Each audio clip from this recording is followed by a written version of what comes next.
I'll fight anyone that is how you want to char grill a chicken.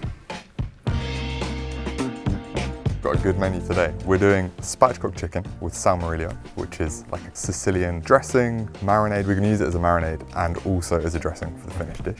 We'll make this little sauce. I got some oil, parsley, oregano, lemon, garlic, and a pinch of chili. I'm gonna start with the garlic because once I've grated it, if I put the lemon juice on top of the garlic, it will just temper out some of that raw bite the garlic has. And then I'm gonna grab a lemon and just cut that.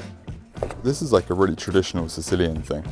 They use it a lot with fish, but it's really good with white meat as well, like chicken. Anything that's kind of a little bit more delicate. Could even use it as a salad dressing. We're kind of going to do that a bit later. I'm actually also going to keep hold of those. That's an important point. We'll come back to that in a minute. Okay. So I've got the garlic and the lemon in here, and then into that I'm going to put some oregano, and then a little pinch of chili, as little or as much as you like. You don't need to put any at all. And then I'm just going to take a bit of parsley, take off the ends, and then kind of start quite fine. And then as you work further up into the leaves, you can go a little bit wider on your chops. And then all of that can go in here. And then the last thing is to add olive oil. Okay. That just kind of binds it all together and makes it into a dressing. And then we can give that a mix. A little pinch of salt in there as well, just to bring the flavors out.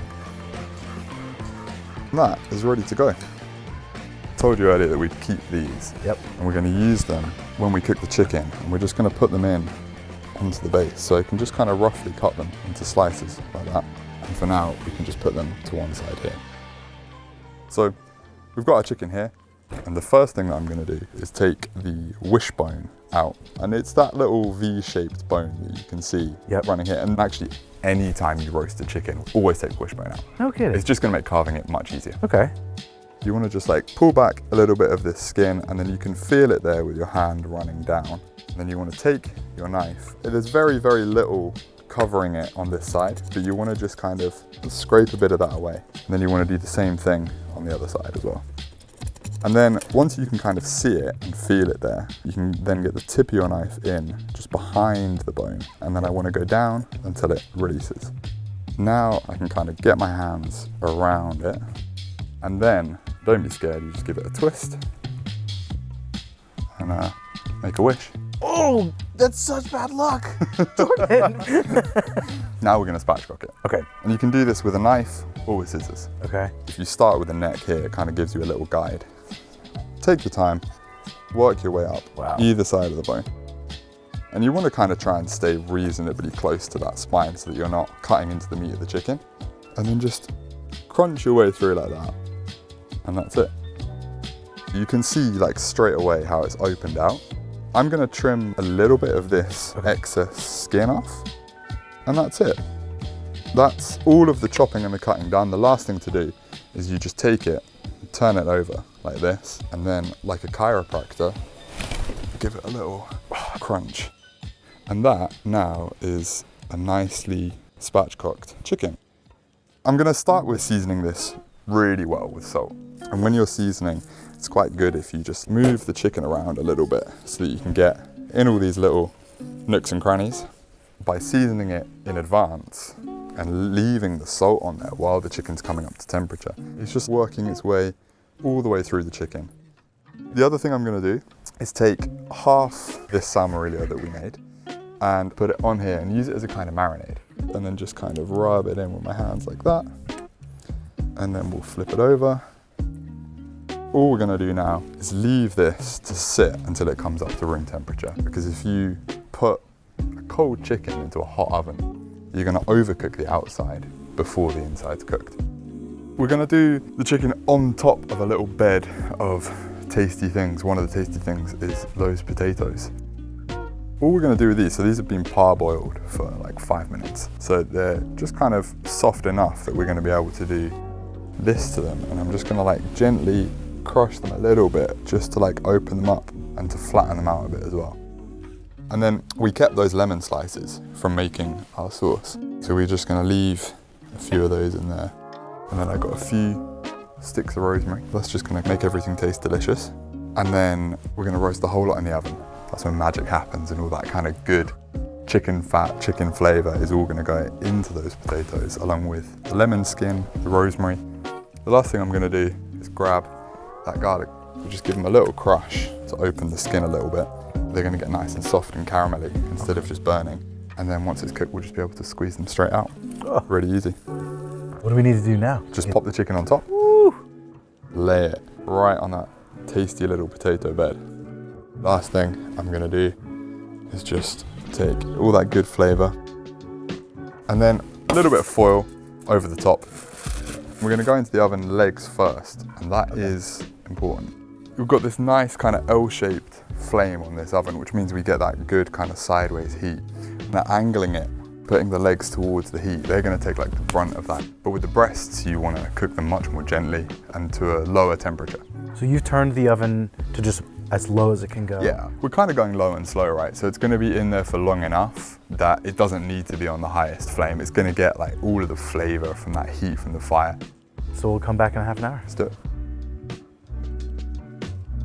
So chicken's been in for 30 minutes. What do we do now? We're gonna put it out, have a look, and just kind of see where we're at. Wow, that's what we're looking for. Good. You can see that the skin's like getting some good color on there. Obviously it's been covered with the foil, so it's still kind of pretty soft, and you can kind of feel how well the meat's cooking. But this is also when you get your trusty meat thermometer out. You always kind of want to go into like the thickest part of the breast. And you can see here that we just need to kind of take it a couple more degrees. So I'll just give it a spin.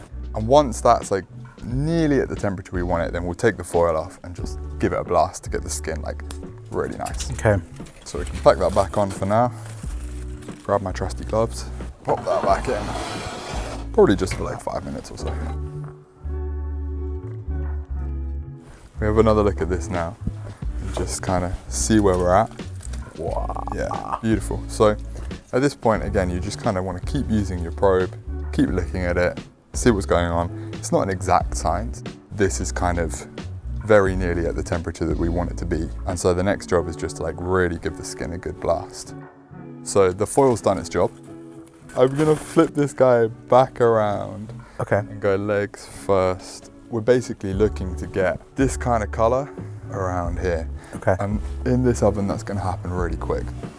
These last few minutes now, we're just gonna get that flame grilled chicken effect. So excited.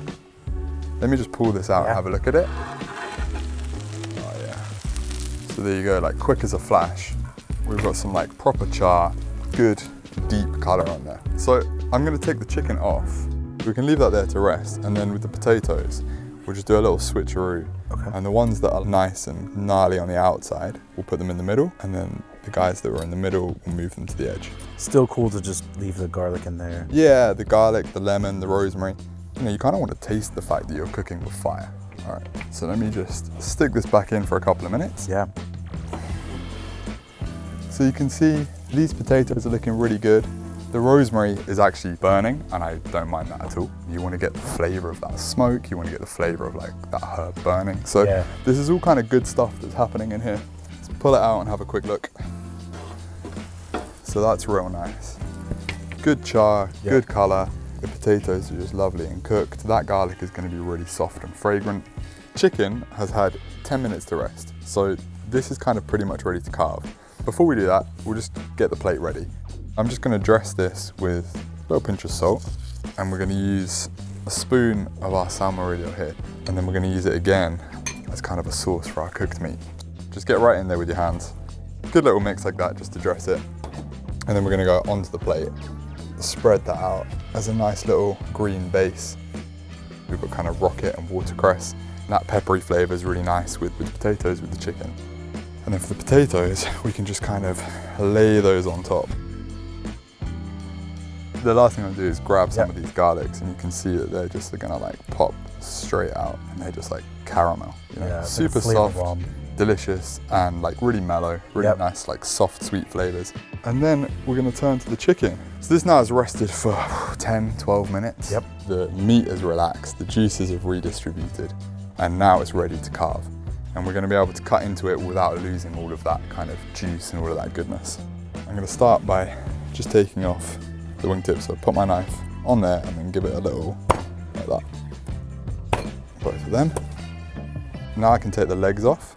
You're just trying to kind of follow along the leg. And I mean, that literally, Holy shit. you could probably do that with a spoon. Like that just comes right off. Okay. And we do the same thing on this side. You can already see here that we're dealing with some seriously juicy chicken. Okay. You could serve the legs whole like this. You can also cut between the drumstick and the thigh and just go straight through. My God. Okay. So that's quite nice. Wow. And we do the same on this side. And then we're gonna do the wings. And I'm just gonna take off one of those wings. Do the same thing on the other side. And now we're gonna take the breasts off. I mean, that's just like ridiculously juicy. And then we're gonna do the same thing on the other side, like that. With the breasts, I'm just gonna cut them into slices. I'm gonna leave the slices quite thick because I don't want them to cool down too quickly. Okay. I wanna like leave a bit of texture there. Let me just do the same thing to the other one. And then it's time to plate up. And you can do this however you like. Put it down like that, space it out a little bit, make it look nice. And then the last thing I'm gonna do, take off those wing tips, arrange it however you like, make it look nice, give it a bit of texture. Grab this, just go over with this. A couple of little lemon cheeks. You could just like tuck those in. I think it's ready to go. It looks delicious. Do you mind if I don't think I can wait. Pull a little piece out, have a little try. Oh my God. Yeah, I got no words. This is holy shit. Okay.